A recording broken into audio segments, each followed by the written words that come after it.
పెద్దపల్లి జిల్లా మంతి నియోజకవర్గం అధికారం కోసం అబద్ధాల హామీలు ఇస్తుండ్లు నమ్మొద్దు పుట్ట మధుకర్ అన్నారు.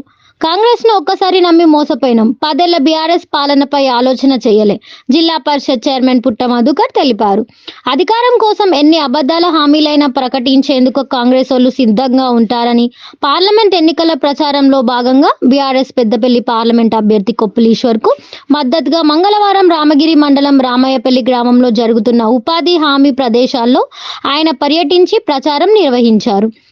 ఈ సందర్భంగా పుట్ట మధుకర్ మాట్లాడుతూ, పండి కళ్ళానికి పట్టకపోతే కొనకుండా ఆమె కాళ్ళు మొక్కుతున్నది. అంటే ఇలా పరిస్థితి ఏమైందంటే 500 బోనస్ ఏమో కానీ కొనడానికి అర కష్టపెడుతున్నారు. ఇగో ఈ విధమైనటువంటి పరిస్థితులు వచ్చినాయి. మొన్నటి వరకు వాళ్ళు ఏం చెప్తున్నారు, మా అక్క చెల్లెళ్ళు బస్సులలో తిరుగుతున్నారు అన్నారు. బస్సుల పరిస్థితి మీకే తెలుసు. మొన్నటి వరకు ఆడోళ్ళు కొట్టుకున్నారు, అవునా కాదా? ఇక ఆడోళ్ళు కొట్టుకున్నాడు అయిపోయింది. మొన్న ఏం చేసినా చూడండి,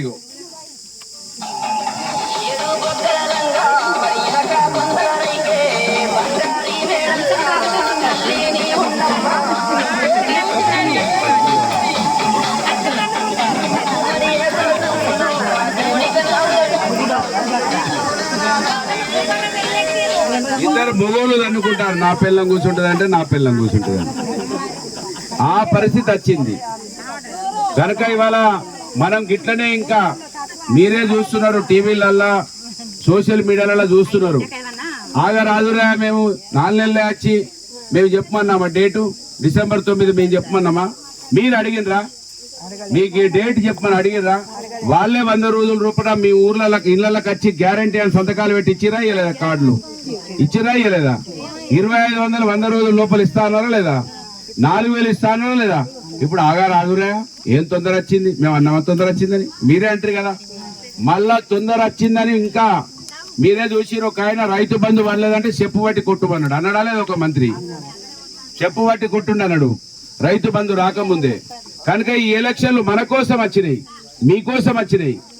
ఆలోచన చేసి ఓటేస్తే ఈసారి వాళ్ళు ఒళ్ళు జాగ్రత్త పెట్టుకుంటారు. మళ్ళా కాంగ్రెస్ కి ఓటేసిరనుకో మొత్తం ఎగబెడతారు. ఇక మీకోసం కొట్లాడడానికి ఈ నీళ్లు రావాలన్నా, పెన్షన్ రావాలన్నా, 2500 రూపాయలు రావాలన్నా, బంగారం రావాలన్నా, 500 బోనస్ రావాలన్నా ఈ గులాబీ జెండా మీకోసం కొట్లాడతాం. ఆ పన్నూరు చౌరస్తాలో కూర్చుంటాం, ధర్నాలు చేస్తాం, వాళ్ళ మెడలు వంచుతాం. ఆ పన్నూరు సెంటర్లో కట్టేస్తాం. వాళ్ళు మమ్మల్ని భయపెడతారు, పోలీస్ కేసులు పెడతాం, మీ తోడుకలు తిత్తాం. ఇంకా 35mm సినిమాలు చూపించడం, 70mm సినిమా చూపిస్తా అంటారు. 70mm మాకు కాదు బిడ్డ, మీకే చూపిస్తాం. మేము ఈ ప్రజల పక్షాన్ని నిలబడుతున్న ఈ గులాబీ జెండా ఖచ్చితంగా మీ మెడలు వంచుతాం. మీరు గట్టనే వాళ్ళు చెప్పినట్టు మళ్ళా ఓట్లేసిరు అనుకో మొత్తం పంగనామాలు పెడతారు. నీళ్లు ఇయ్యరు, మంచినీళ్ళు ఇయ్యరు. ఇప్పటికే కరెంటు కోతలు వచ్చినాయి. కరెంటు కోతలు వస్తున్నాయా? కట్ అవుతున్నాయా కరెంటు? అక్కడనో ఇక్కడనో మీకు బోర్ల మీద అప్పుడప్పుడు పోతుంది. ఆ విధంగా వాళ్ళు ఉన్నారు కనుక వాళ్లకు కర్రు కాచి వాత పెడితేనే ఇచ్చే పథకాలు 1-2 అన్ని ఇస్తారు, లేదు ఏవి ఇయ్యరు, అన్నీ కొడతారు. కనుక ఈసారి మీకోసం కేసీఆర్ ఇప్పుడు కాలు ఇరిగినా కూడా ప్రజల కోసం, రైతుల కోసం, నీళ్ల కోసం తిరుగుతున్నాడు. కాపాడుకుంటా మిమ్మల్ని అంటున్నాడు. మేడిగడ్డ కాడ ఒక పిల్లలు దిగిపోతే దాన్ని పేద రాతాంతం చేసిర్రు. మన ఊర్లలో మీ అందరు రైతులు చూసిర్రు. ఎక్కడైనా గిత కట్ట తెగిపోయినా, తూము తెగిపోయినా ఇసుక బత్తాలు వేసి నీళ్ళు ఆపుకోలేదా? మనం ఆపుకున్నాం లేదా? ఇసుక బత్తాలు వేసి ఆపుకోరాదా?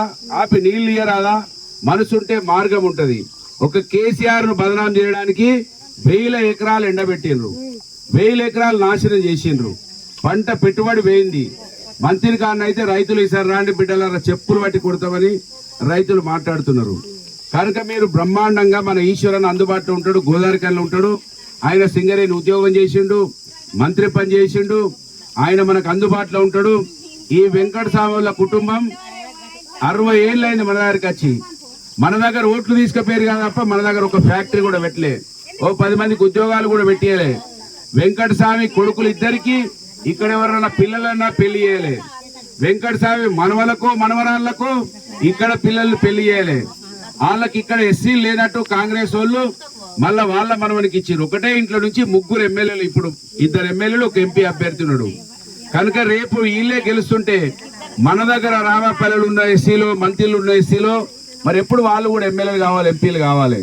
కనుక ఇవన్నీ కూడా ఆలోచన చేసి ఓట్లేమో మనం చేసుకుంటారు, పిల్లలేమో వేరేటోళ్ళని పెళ్ళిళ్ళు చేసుకుంటారు, వేరేటోళ్ళ పిల్లలు ఇస్తారు.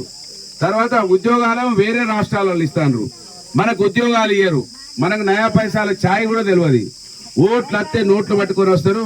కనుక ఈశ్వరన్న ఏమో గోదావరికాయలు ఉంటాడు, 25 ఏళ్ళు సింగరేణి బొగ్గుబావిలో పనిచేసిండు, అనేక అనుభవాలు ఉన్నాయి. కనుక మీకోసం ఈ కాంగ్రెస్ వాళ్ళను భయపెట్టించి వాళ్ళ మెడలు వంచాలంటే కేసీఆర్ పార్టీ, బీఆర్ఎస్ పార్టీ ఉండాలి. తెలంగాణ పార్టీ మనది. మన పార్టీ హైదరాబాద్లో ఆఫీస్ ఉంటుంది, కాంగ్రెస్ వాళ్ళ ఆఫీసు ఢిల్లీలో ఉంటుంది, బీజేపీ వాళ్ళ ఆఫీసు ఢిల్లీలో ఉంటుంది, మన ఆఫీసు మాత్రం హైదరాబాద్లో ఉంటుంది. మేము లోకల్ ఉండేటోళ్ళం, వాళ్ళు హైదరాబాద్లో ఢిల్లీలో ఉండేటోళ్ళు. కనుక ఇవన్నీ ఆలోచించి వాళ్ళు గిట్టనే మీరు మళ్ళీ కాంగ్రెస్ కోటేసారు అనుకో, మళ్ళీ ఏం చేయరు, మమ్మల్ని ఏమి ఇవ్వకున్నా ఏం కాదు అనుకుంటారు వాళ్ళు. రైతు బంధు రాదు, 500 బోనస్ రాదు, 2500 రావు, 4000 పెన్షన్ రాదు, ఏమి రావు. కనుక ఇవన్నీ కూడా మీరు దయచేసి ఆలోచించి వాళ్ళు చెప్తా ఉంటే వింటా ఉంటే గొర్రె కషాయాన్ని నమ్మినట్టు అవుతుంది. గొర్రె కషాయాన్ని నమ్మినట్టు కావద్దంటే అమ్మో ప్రజలు కర్రు కాచి వాత పెడతారు నాయన, ఇప్పుడే మనకి ఇంత పరిస్థితి అయింది, తోడుకలు తీస్తారు అని భయం ఉంటది నాయకులకు, ప్రభుత్వాలకు భయం ఉండాలి. మనం గట్టనే మళ్ళా మేకలాగా గొర్రెలాగా మనం నమ్మి ఓట్లేసినాం అనుకో ప్రమాదం అవుతుంది. మేము మీకోసం కొట్లాడతాం, మీకోసం పోరాటం చేస్తాం, ఇవన్నీ మెడలు వంచి వాళ్ళని తీసుకొస్తాం. కనుక దయచేసి ఆలోచించమని. ఎందుకు ఆగరా అంటున్నారు, ఎందుకు ఆగాలంటే మీరే అన్నారుగా గ్యారంటీ మీ ఊర్లకి ఇట్లా కాగితాలు కార్డ్స్ ఇచ్చిరా లేదా సంతకాలు పెట్టి, సంతకాలు ఇంటింటికి ఇచ్చిరా, మేమే గ్యారంటీ అన్నారు, 100 రోజులు లోపలే అన్నారు, వాళ్ళే డేట్లు పెట్టిండ్రు. ఇవాళ ఆగరాదు, ఏం తొందర వచ్చింది అంటారు. తొందర ఎందుకు రాదు, మీ కుర్చీలు వచ్చినాయి, కార్లు వచ్చినాయి. నిన్నొక్క ఆయన అడిగిండు, ఏమడిగిండు, ఆగరాదు తొందర అన్నాడు. అదే ఆగుతాం. మరి ఇలా ముఖ్యమంత్రి మన మంత్రి 4 లక్షల పైచీలకు జీతం తీసుకుంటాడు. మరి మనకు పెన్షన్ ఇయ్యనోడు 4 లక్షల జీతం ఎందుకు తీసుకోవాలి? వాళ్ళు జీతం ఆపాలిగా. మరి వాళ్ళు ఎందుకు 100 రోజులు అయ్యేదాకా పథకాలు అమలు చేయండి, జీతాలు ఎందుకు తీసుకుంటారు? కార్యక్రమంలో బీఆర్ఎస్ కార్యకర్తలు, నాయకులు పాల్గొన్నారు.